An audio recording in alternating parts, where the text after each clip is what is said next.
Casarão de Carapebus. No vídeo de hoje vamos conhecer o famoso, lendário e misterioso Casarão de Carapebus, localizado no município da Serra, no Espírito Santo. Essa suntuosa edificação está localizada no bairro Balneário Carapebus, conhecido por sua bela praia. Em 2023 essa construção completou 70 anos de concluída e ainda mexe com o imaginário de muitas pessoas.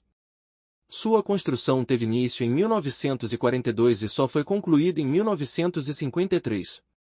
Ela começou a ser construída em meados da Segunda Guerra Mundial, e foi concluída 8 anos após o término do conflito global. Nesse período o Brasil estava vivendo sob a hoje chamada ditadura Vargas, o Estado Novo, onde Getúlio Vargas com apoio das Forças Armadas governava o Brasil, sem partidos políticos, que foram extintos na época ou melhor foram para a clandestinidade e claro, sem o Congresso Nacional. Nessa época, no Brasil, ainda era forte o movimento integralista. Esse movimento da extrema-direita foi fundado em 1930 pelo jornalista Plínio Salgado. O movimento integralista, que era um partido e movimento político, era influenciado pelos ideais e práticas fascistas e nazistas que se desenvolveram na Europa após o fim da Primeira Guerra Mundial. Seu lema era Deus, Pátria e Família. A diferença do integralismo para o fascismo e nazismo é que os integralistas não eram racistas. É muito importante contextualizar o período histórico e político para entender melhor a história ou as histórias do Casarão de Carapebus. As várias histórias sobre o casarão dizem que ele foi construído pelo médico veterinário, nascido em Minas Gerais, na cidade de Juiz de Fora chamado José Olímpio Gomes, e esse teria ligações fortes com nazistas alemães e que a construção do casarão serviria como uma espécie de fortaleza para abrigar nazistas. É importante lembrar que várias construções semelhantes foram construídas em várias localidades da América Latina, com o intuito de abrigar tropas nazistas em caso de uma hipotética expansão do regime ditatorial de Hitler. O referido casarão foi construído em uma região estratégica, um sítio. O chamado Sítio Casarão. O casarão era uma edificação suntuosa em estilo germânico, cercada por mata atlântica, bambuzal e próximo de uma lagoa. De grande proporção, o casarão possuía 4 pavimentos, 56 cômodos, 12 banheiros. Além disso, no casarão possui ainda 2 túneis subterrâneos. Muitos acreditam que o casarão foi construído para ser uma espécie bunker nazista. Bunker é conhecido por ser um abrigo subterrâneo feito de estruturas fortes em concreto abaixo do nível do solo para uso de soldados, uma espécie de esconderijo.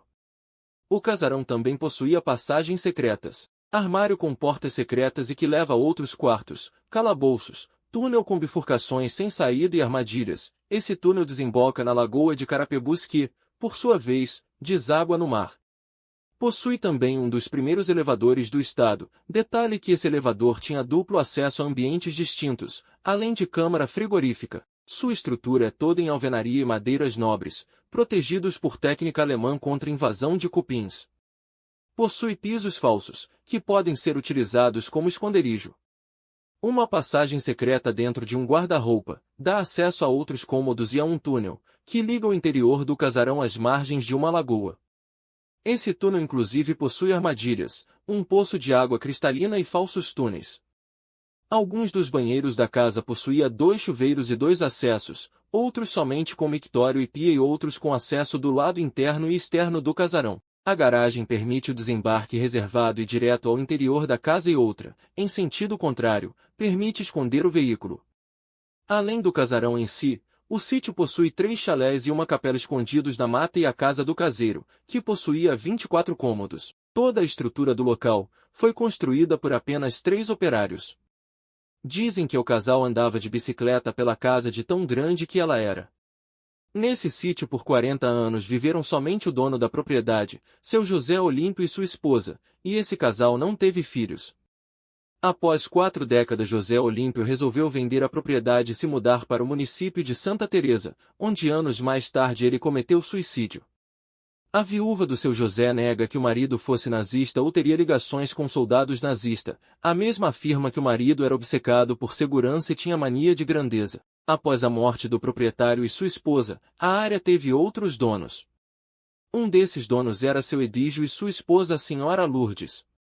Após a morte de seu Edígio, sua esposa, a senhora Lourdes, que tinha problemas de saúde, foi convencida por um advogado a vender a propriedade. Dessa venda o advogado ficou com 60% do valor da venda.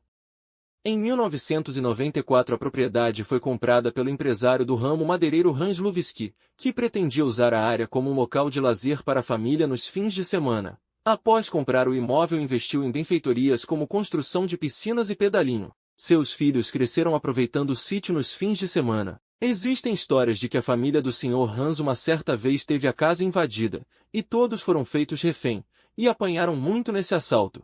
Isso fez com que o proprietário resolvesse vendê-lo.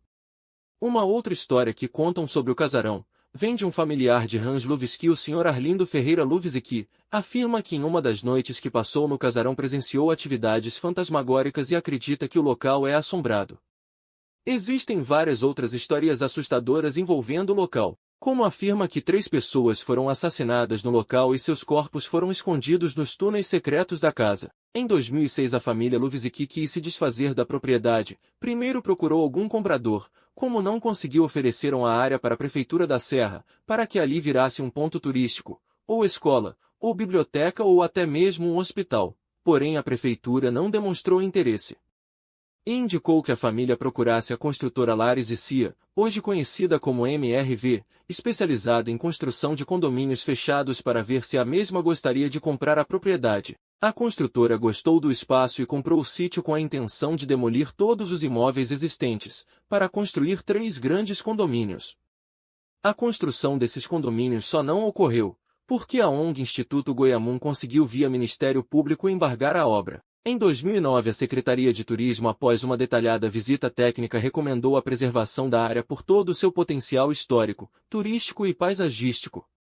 Em 2012 a Comissão de Cultura e Comunicação Social da Assembleia Legislativa começou a debater sobre o casarão junto ao Instituto Goiamum a importância dessa edificação. O Instituto Goiamum há muito tempo luta para preservar o local, transformando o local em um parque urbano, um museu com objetos dos anos 50. Além de ser um local para homenagear as vítimas do Holocausto e servindo de alerta para as novas gerações para que isso não ocorra novamente. O Holocausto foi a perseguição sistemática e o assassinato de 6 milhões de judeus europeus pelo regime nazista alemão, seus aliados e colaboradores. No ano de 2014 o Instituto Goiamum, Prefeitura da Serra e a construtora Lares e Cia fecharam um acordo sobre o uso da área, e foi aceito que a construtora não derrubaria o casarão, mas faria 2 condomínios ao lado da misteriosa edificação. Devido ao imóvel estar sem ninguém morando ou tomando conta do local, o mesmo passou a sofrer com invasões de vândalos e pessoas que acham que na propriedade existe um antigo tesouro nazista escondido. Nesse mesmo ano a construção pegou fogo e destruiu boa parte da estrutura.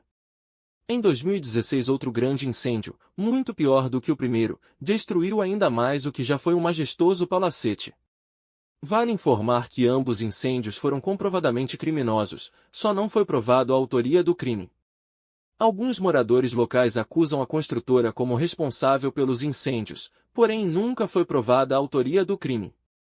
Fazem alguns anos que o Instituto Goiamum recebeu a posse da área onde fica o casarão. Seu objetivo é preservar o local e transformar ela em um local cultural e turístico, porém por falta de recursos financeiros, falta de interesses da Prefeitura, Governo do Estado e empresários, até hoje o Instituto não conseguiu seu restauro e nem seu tombamento pelo IPHAN, Instituto do Patrimônio Histórico e Artístico Nacional. Outra história curiosa sobre o casarão é que dizem que nos anos 90, produtores da novela Ana Raio e Zé Trovão, produzida pela extinta Rede Manchete, se encantou como o casarão de Carapebus e queria gravar parte da novela no local. Porém nesse período a propriedade estava passando por algumas benfeitorias e não pode ser alugado.